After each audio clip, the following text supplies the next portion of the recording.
मेरे साथ मिलकर पढ़ेंगे सल्लल्लाहु अलैहि रसूलुल्लाह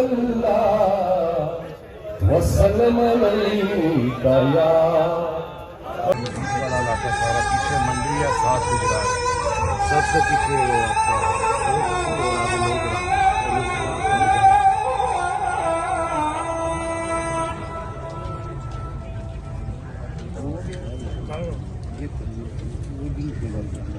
अल्लाह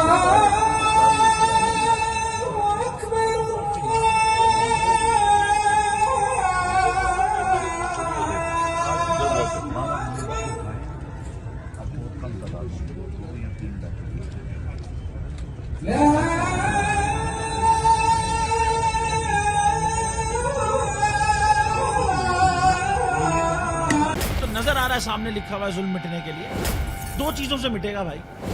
एक अदल की कुर्सी पे जो लोग बैठते हैं ना वो अदल के हिसाब से फैसले करने लगे, दूसरा कौम निकल खड़ेगी उस जुल्म के खिलाफ, तो जुल्म खत्म हो जाएगा। या इन दोनों में से कोई एक चीज हो जाए या दोनों हो जाए। अगर 420 का मुकदमा था उस वक्त अदलिया में जो लोग बैठे हुए केस देख रहे थे वो पूछते ना यार चीट हुआ कौन है, जब उनको दिखता कोई चीट नहीं हुआ केस खत्म कर देते। तो जालिम जुल्म कर ही नहीं पाता।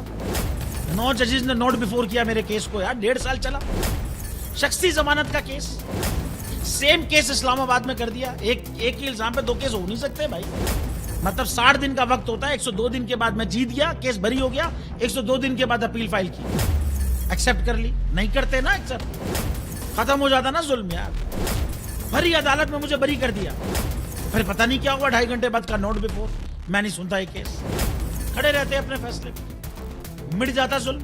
अल्लाह ताला ने बिठाया इस इन कुर्सियों पे इनको यार, ये अल्लाह ताला की तरफ से फैसले करने हैं।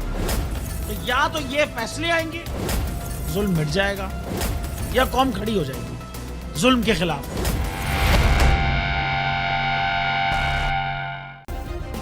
सब्सक्राइब करें और बेल दबाएं ताकि कोई खबर रह न जाए।